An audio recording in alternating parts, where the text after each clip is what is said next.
Okay, so mga kapatid, pag-usapan lang natin to saglit. Since sabi ni Tina Rezay,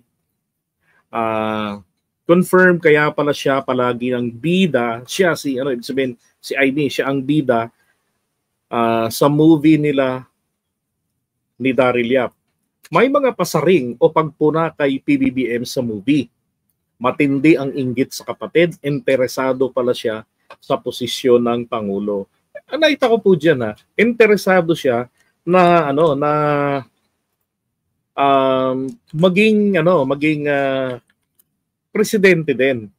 And apparently hindi niya siguro sukat akalain na ang mangyayari po ay mas mauungusan ho siya ng kanyang kapatid. Pansinin niyo na lang din po rito noong panahon ng kampanyahan, hindi naman ganyan si Aimee kay BBM. 'Di ba? Hindi siya ganyan. Pero ang nakapagtataka dito, biglang bumabalentong, 'di ba? Tapos naglabas sila nitong Made in Malacanang, the Budol movie. Ang sinasabi ay ito raw po ang istorya ng side nila na the last 72 hours of the Marcos family in the palace. Right? Based doon sa kwento ng mga kasambahay nila. Ito po yung pinaka napansin ko talaga doon na parte. Ito. Bakit ganyan pa rin ang damit mo? Anong gusto mong palabasin? Dan, pinasabugan na po nila tayo. So, ang gusto mo, pasabugan din natin sila. Ganon? Alam niyo, malabo naman ganyan ang isagot ni BBM na pasabugan din natin sila kasi pinasabugan na tayo eh. Why? Nandun naman siya palagi sa kanila eh. Di ba? Nandun naman siya palagi. Di naman sila makalabas-labas ng ganon-ganon. And during those days, si Aimee lang naman sa family nila ang nasa labas eh. Sipin mo, pamilya mo. Di ba? Na nasa ganong situation, maggagagala ka o maglalabas ka pa. Pero si Aimee nasa Singapore at anong time yun, Hong Kong. Ngayon, isa pa, di ba kalat na kalat din yung pag-uusap ni Fabian Ver at saka nito ni Marcos Sr. Na kung saan sinasabi ni Fabian Ver na wala na kaming maatrasan. Kasi atras na lang kami ng atras gaya ng gusto niyong mangyari. Anong sinabi ni Marcos doon? Ayaw niyang masaktan yung mga tao. Di ba? Pero dito, baliktad ang nangyayari. Parang sobrang babaw rito ng pag-iisip ni BBM. Hindi na po batang paslit si BBM at noong mga panahon na yan. Dad, ang alam ko po kasi... Anong alam mo? Anong alam mo?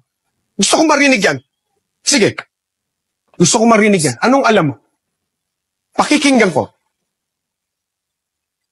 Dad, ang alam ko po kasi, kaya nila tayo pinasabugan kasi gusto na tignan ko nung kaya natin.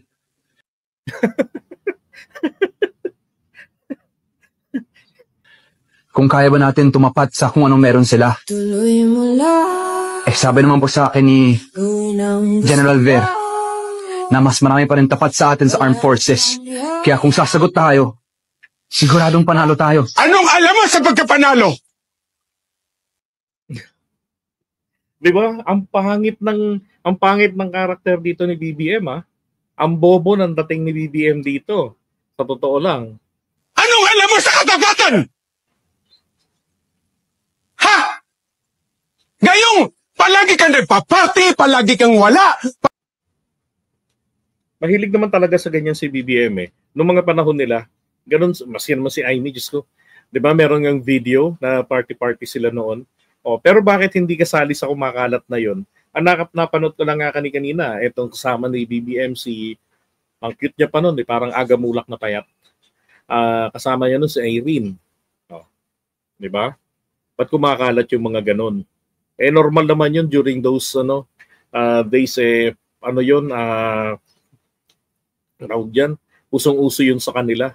Yun yung Jeff Rocks. Palagi kang nasa club! Kaysa sumama ka sa amin ng mami mo sa mga gawain sa gobyerno. Bakit? Meron ka na bang napanalo sa sarili mo? Meron na ba?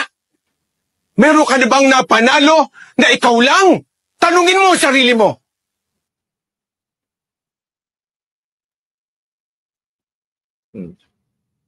Di ba? Kaya nga kaya nga sabi ko mukhang I smell something fishy sa part na to. Bakit nung time na do sa MIM, yung time na lulusob na ganon, tapos yung mag-asawang Marcos wala na, di na makapag-isip, di ba? Si Amy na yung tinawagan, tapos ganon-ganon lang nakabalik si Amy. Tapos kumbaga siya yung nakaisip ng solusyon lahat-lahat. 'Di ba? Papaano mailigtas sa kuko ng mga komunista. Kasi kung 'yun ang mga nakalusob, maroromanov itong pamilya Marcos. Oh. Sabi nga ni Teresita Cobinar, exaggerated, di po ganyan gumalaw si FEM Senior. 'Di ba? Iba nga sabi rin hindi ganyan nagsisisigaw. Lalo na yung ibang mga yung mga PSG nila, yung talagang hanggang sa loob ng Malacanang kasama. Hindi ganyan daw, hindi ganyan ang bangis kumbaga ni Marcos Senior. Ito na naman makita nyo rin naman sa mga kwento ni Amy ngayon Ang sinasabi niya, yung tatay niya pagka ganito mga panahon, 'di ba?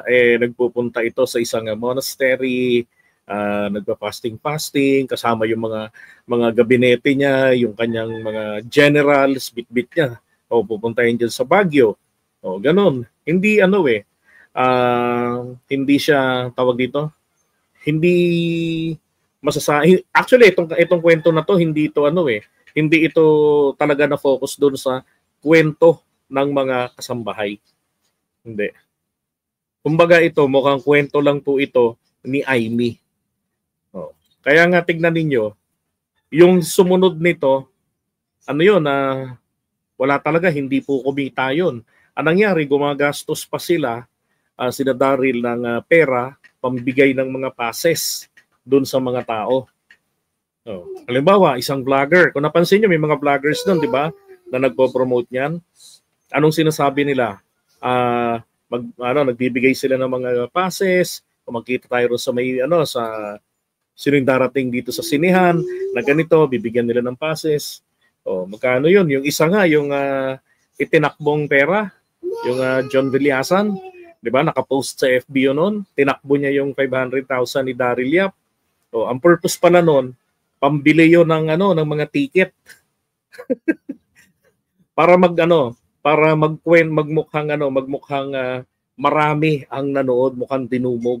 Kasi pala diyan pala sa SM Cinema, ang nangyayari diyan kapag first 6 hours, hindi pa nakaka 20,000 pesos dati. Hindi ko alam kung sa ngayon ganun pa rin Pero dati raw pag hindi pa nakaka 20,000 pesos, ang mangyayari, yung pelikula mo ron, dahil nilangaw yan, aalisin yan. At ang ipapalit po doon ay yung pelikula ng kalaban nito. So yung kalaban niya na kumikita sa takilya, magiging dalawa yung sinihan. Dalawang magpapalabas. Ganun. So yun ang iniiwasan nila noon. Hindi yung nakita na wala yung pangatlo. Ay nako. Balak pang correct. Balak pang maglabas dati ng ng pangatlo diyan Tapos 'di ba mga Duterte balak pa sana maglabas ng movie ng mga Duterte. Wala na hindi ko kita Alam na nila Diyan pa lang sa pangalawa, wala na Kaya yung pangatlo, yung Aloha, wala na. Tinigilan nila. Nauwi sila ngayon sa Paloma. Na-demanda tuloy ni Vic Soto. Kaya talagang merong kinikim-kim na grudge etong si Amy diyan sa kanyang kapatid. Sa MIM